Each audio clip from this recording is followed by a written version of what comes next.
Hi friends, എല്ലാവർക്കും പുതിയൊരു വീഡിയോയിലേക്ക് വീണ്ടും സ്വാഗതം. ഇന്നത്തെ നമ്മുടെ വീഡിയോ എന്ന് പറയുന്നത് ഈ കാണുന്ന ജീപ്പിൻ്റെ ഗ്രാൻഡ് ചെറോക്കിയാണ്. ഈ ഒരു വാഹനം വർക്ക്ഷോപ്പിൽ വന്നിരിക്കുന്ന സർവീസിനും അതേമാതിരി AC ജോബിനൊക്കെ വേണ്ടിയിട്ടാണ് വന്നിരിക്കുന്നത്. അപ്പോൾ വന്ന സമയത്ത് ഈ ഒരു വാഹനത്തിൽ കീ ഫോബിൻ്റെ ബാറ്ററിയുടെ ലോ വാണിംഗ് കാണിക്കുന്നുണ്ടായിരുന്നു. അതേമാതിരി തന്നെ ചില സമയത്ത് ഈ വാഹനം സ്റ്റാർട്ടാവുന്നുമില്ല. അപ്പോൾ ഇതിനെന്താണ് പ്രശ്നം വന്നിരിക്കുന്നത് ഞാൻ കാണിച്ചു തരാം. അപ്പോൾ ഇതെങ്ങനെയാണ് അതേമാതിരി തന്നെ ഇതിൻ്റെ റിമോട്ട് കീ ബാറ്ററി മാറുന്നതെന്ന് ഞാൻ കാണിച്ചു തരാം. ഈ ഒരു പ്രശ്നം രണ്ട് കംപ്ലയിൻറ്റ് കൊണ്ട് വരാൻ സാധ്യതയുണ്ട്. ഒന്ന് റിമോട്ടായിട്ട് കംപ്ലയിൻറ്റ് വരാറുണ്ട്, അതേമാതിരി തന്നെ ബാറ്ററി പോയി കഴിഞ്ഞാലും ഇതേ പ്രശ്നം വരാറുണ്ട്. അപ്പോൾ ചില സമയത്ത് സ്റ്റാർട്ട് ആവത്തില്ല. ഇതിപ്പോൾ റിമോട്ട് കയ്യിലുണ്ട്, ഇത് കണ്ടല്ലോ, എന്നാലും കയ്യിലില്ല എന്നാണ് കാണിക്കുന്നത്. അപ്പോൾ ഇതിന് എങ്ങനെയാണ് ഈ വാഹനത്തിൻ്റെ റിമോട്ട് ബാറ്ററി എന്നാണ് ഇന്നത്തെ നമ്മുടെ വീഡിയോ എന്ന് പറയുന്നത്. റിമോട്ട് ബാറ്ററി മാറിക്കഴിഞ്ഞാൽ ഈ ഒരു പ്രശ്നം സോൾവ് ആകുമോ എന്നുള്ളത് ഞാൻ കാണിച്ചു തരാം. വളരെ സിമ്പിളായിട്ട് നമുക്കിതിൻ്റെ റിമോട്ട് ബാറ്ററി മാറാൻ ടൂളിൻ്റെ ആവശ്യമൊന്നുമില്ല.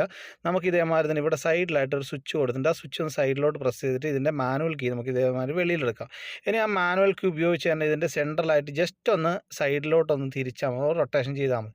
ഇനി ഇല്ലാന്നുണ്ടെങ്കിൽ ജസ്റ്റ് ഒരു മൈനസ് സ്ക്രൂ ഡ്രൈവർ ഉപയോഗിച്ച് നമുക്ക് ചെയ്യാൻ സാധിക്കും. സ്ക്രൂ ഡ്രൈവർ ഒന്നും ഇല്ലാന്നുണ്ടെങ്കിൽ നിങ്ങൾക്ക് ഇതേമാതിരി തന്നെ ചെയ്യാൻ സാധിക്കുന്നതാണ്.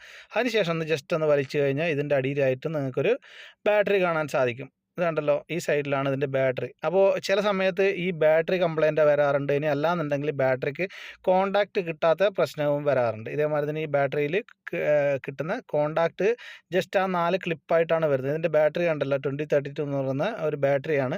അപ്പോൾ നമ്മളിതിൻ്റെ ബാറ്ററി ഞാനിപ്പോൾ റീപ്ലേസ് ചെയ്തിട്ടുണ്ട്. അപ്പോൾ ബാറ്ററി റീപ്ലേസ് ചെയ്തൊന്നും കാണിക്കുന്നില്ല ഞാൻ നിങ്ങളെ. അപ്പോൾ ബാറ്ററി നമ്മളിപ്പോൾ റീപ്ലേസ് ചെയ്തതിന് ശേഷം വർക്കും കാര്യങ്ങളൊക്കെ എല്ലാം പ്രോപ്പറായിട്ട് ആവുന്നുണ്ട്. അപ്പോൾ ഞാൻ ലോക്കും അൺലോക്കുമാണ് ചെയ്തിരിക്കുന്നത്. അപ്പോൾ ലോക്കും അൺലോക്കും ചെയ്യുന്ന സമയത്ത് കൃത്യമായിട്ട് ലോക്ക് ആവുന്നുണ്ട്, അതേമാതിരി തന്നെ അൺലോക്ക് ആവുന്നുണ്ട്. ഈ ഒരു വാഹനത്തിൽ റിമോട്ട് സ്റ്റാർട്ടൊന്നുമില്ല, നോർമലായിട്ടുള്ള ഒരു റിമോട്ട് തന്നെയാണ് ഈ ഒരു വാഹനത്തിലുള്ളത്. ഇനി അതേമാതിരി തന്നെ ഞാൻ സ്റ്റാർട്ട് ചെയ്ത് കാണിച്ചു തരാം. ഇപ്പം കണ്ടല്ലോ, എൻ്റെ കയ്യിലാണുള്ളത്.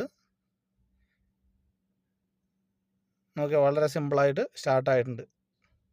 അപ്പോൾ നമ്മൾ ഈ വാഹനത്തിൽ റിമോട്ട് കീ ബാറ്ററി മാറി, അതേമാതിരി തന്നെ പ്രോപ്പറായിട്ട് അതിൻ്റെ ലെഗ് കറക്റ്റായിട്ട് തന്നെ പിടിപ്പിച്ചിട്ടുമുണ്ട്.